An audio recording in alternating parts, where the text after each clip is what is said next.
about, again, like we have these people who are so invested in the church, people are so invested into psychology, people are so invested in technology, and they all want to think that they're right in their beliefs, but the answer, oftentimes blends together between all three, and that's really what the show tries to grasp. And I just think it's just a brilliant show that everybody should watch, in my opinion. It's a good dynamic to work with, as far as like a skeptic, like I know you already described it, but like a skeptic, a tech guy, and like someone who is like a true believer. It does create a good trio to like investigate these scenarios. And as I also mentioned before, like I do enjoy that a lot of time the mask gets pulled off, so to speak. Hell yeah. Fucking A. So, I'm really glad that you liked it. And the fact that you like that now brings us to our next topic here. You shared with me a brilliant fucking movie. And the funny thing about this is I both think that we each equally thought we wouldn't like what the other person was recommending, just because like that's our fucking dynamic. And as it turns out, we both actually turned out really enjoying what the other person recommended. So now let's talk about what you want to talk about on this Halloween special. So we watched the movie The Hitcher from 1986. And boy, howdy, is that just an understated classic. Fucking believable. I still can't believe how good, for a free YouTube video that you shared with me, or a free YouTube movie, I should say, not video, but I cannot believe how good it was. I am ecstatic about this movie. It really was I saw it when I was probably 12 or 13, and then I rediscovered it recently this year because like, oh, hell yeah, I haven't watched this movie in forever, and I remember really liking it as a kid. And upon rewatching, it was even better, man. Like, Rutger Hauer plays such a good villain, and he's awesome. He makes that whole fucking movie. Yeah, like, for those who maybe don't know who Rutger Hauer is, if you've ever seen Blade Runner, which I will admit I have not, he's the main villain in Blade Runner as well.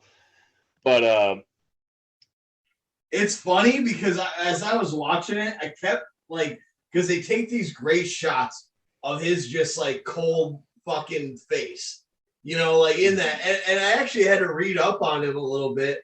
Unfortunately, he passed away about 2 years ago at the age of 75. Rest in peace, Rutger Hauer. But I looked through his cinematography. What's it called? Not discography. I looked through his IMDb page, there's a better word for that. But they were talking about in like the synopsis of his career, like the range that he played. And I remember him from Blade Runner, and then obviously just seeing him now in this movie. I've never really seen anything else he did. But they're talking about the range and like how he would play like leading men, and like he'd be in romantic movies or comedic movies. And just from seeing him it being so cold in this movie, it's like you gotta be a good actor to basically be like dude from No Country for Old Men and still be able to get leading roles. You know what I mean? Like, because dude from No Country for Old Men, or No Country for Old Men, he can't do shit because people are terrified of him. I don't know. I'm getting off track here a little bit, but that's fine. But, it's just amazing performance. So yeah, Rutger Hauer played John Ryder, the character in the film, and this movie was directed. In the film would be a better way to put it, just to keep roles. Okay. Yeah. So the movie was directed. This came out in 1986. The movie was directed by Robert Harmon, who I did a little digging on. And apparently for the past 20 years, he's spent basically all of his career just directing made-for-TV movies starring Tom Selleck. But, okay. Okay, so real quick, while you say that, I noticed at the start of this, it said it was an HBO movie. So what I got wondering was, did HBO used to make really well-produced movies, or did they used to put money into movies for cinema? So was this a direct-to-TV, or was this a actually theatrical release? Because I didn't find that out. I don't know for sure, honestly. I think it came out in theaters, but I don't truly know. I'd feel really bad if it didn't. Well, we'll talk about the cinematography in a while here. I'm sorry to cut you off, but I just had to, as you brought up TV stations producing things, it reminded me of that. Yeah. Sure. But it really is a fantastic movie, just exemplifying like a cat and mouse scenario, I thought, where like John Ryder is playing with the main character, Jim Halsey. Jim Halsey. I'm Jim Halsey. Hold on, we need to make a joke on this. This dude, throughout the whole movie, every time he picks up the phone, I'm Jim Halsey or Hasley or whatever. I think it's Hasley, right? Like, yeah, and he like thinks that's gonna give him some credit. Like, and this leads into why I think this is all like more of a dream scenario than anything. But like his to say, I'm Jim Hasley. They don't know who the fuck Jim Hasley is. Quit telling people you're Jim Hasley. But I mean, this is we are going to spoil this movie a little bit. All the same, it's from 1986. We cannot spoil a 35-year-old movie. We get to talk about this. Jim Halsey is played. Jim Halsey is played by C. Thomas Howell, who was in Red Dawn. For any 80s movies fans. He also wore blackface in the movie Soul Man for any other 80s movies. Yeah. It was about a dude pretending to be black so he could get a scholarship into Harvard because of that was with was that with fucking Gene Wilder and there was a Gene Wilder. No, you're thinking of Gene Wilder in the Richard Pryor movie when he puts the shoe polish all over his face. Yeah, he's walking through. No. This is Steve Thomas Howell. Soul Man. Soul Man is a movie. It's not Soul Man. What you're thinking of is it's something Train. But Soul Man is Steve Thomas Howell. I know what movie you're talking about. he wants to get into Harvard. And because they started, what's it called? Oh, God damn it. I feel like a dumbass right now. When you proportion the level of acceptance based on race, why am I such an idiot right now? I can't think of it. Affirmative action. God damn it. God fucking damn it. How did that not come to my mind sooner? It wasn't even because I looked it up, if I'm being honest. It finally like popped into my head.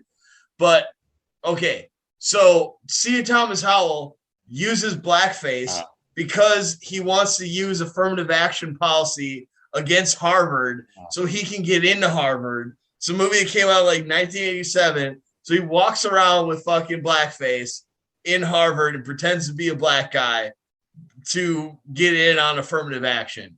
So that's who C. Thomas Howell is. He's still getting hired.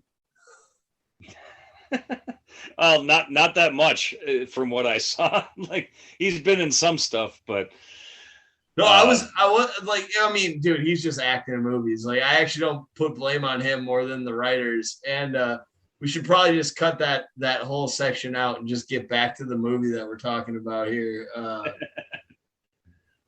don't know. We'll see.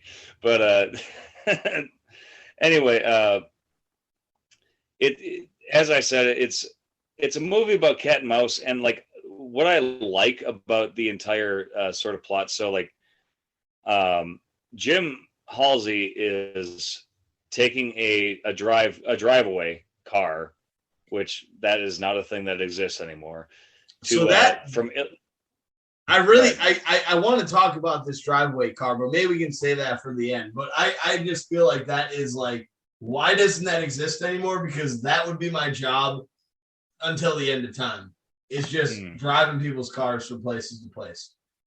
Anyways. So he's taking the drive away from Chicago to San Diego, and he ends up picking up a hitchhiker, that being John Ryder, aka Rucker Hauer, and the film starts with this, like he's just driving through the mountains and like sort of desert area. Very beautiful cinematography, as we're going to cover, but he picks him up in the rain, and as they're driving, all of a sudden they pass this VW Bug that the kid had seen pass him earlier, and John Ryder slams his hand on the kid's leg to make him speed up and pass the car on the side of the road, and that leads him to saying like, "Oh, what's your fucking problem?" And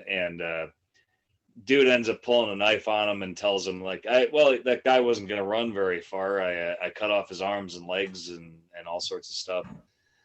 Anyway, very suspenseful scene. And what you see when John Ryder, like the kid almost kicks him out and he refuses to leave. And you see the screen shows that the door, the light for the door still being ajar is still on. So after this dude is threatening him,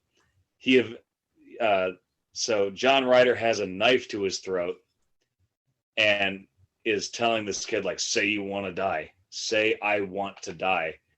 And then he kicks him out of the ajar door and is like, "I don't want to die," and like speeds off. And you think that would be the end of it, but that leads to, for the rest of the movie, John Ryder just stalking this kid down the highway.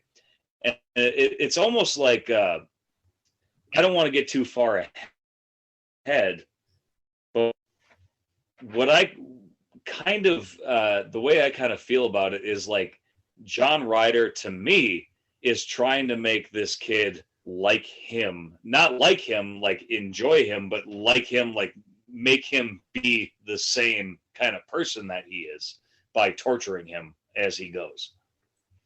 That is interesting. And we had talked about what I found the theme to be before recording. And I actually think what you just said adds another layer and actually makes this like a lot more deep and a lot more interesting than even I had looked at it, because I still stand by, and obviously I need to get to the point, what I initially said. And what I believe is that, so this kid is doing, it was called a ride away, right? Like so what he was doing is he was using somebody else's car to get away from somewhere, like to get to San Diego is where he says he's going, right? Like, and so you already have the idea like that this is a young kid. He's troubled. This is why he needs to feel the need to get away to somewhere else. And this is why he's running along. And so while they give these little clues, like with the door jar light on, as to that's the reason why he can kick John Ryder out of his car, why Jim Halsey can kick him out of his car. The thing is it's not realistic. Like nobody could actually just like buck their, and I know this is a movie, but just follow me along this thought process for a second. Like nobody could actually just shoulder somebody out of a car, right? Yeah. Like nobody could do that. And then, like you said, you think the movie should be over there because he just ditched the dude. And everywhere that this kid goes throughout the movie, he is being followed. And everything that happens doesn't make sense. So there's a point where he gets arrested. He goes into jail. He wakes up in jail. The cell is open. All the police officers are dead. Again, spoiler alert, but this movie came out in 1986, so whatever. So like all the fucking police officers are dead. Everybody. And he just comes out, and what I'll say about that too, like as far as spoiler alert goes, is I don't think the suspense will be lost, whether that this might be coming or not, like not whatsoever, because of the Bertram Hauser, whatever his name is, like how good of an actor the villain is. Hobo with a shotgun. Yeah. So like I don't feel like we're like actually spoiling anything here, but here's my theory.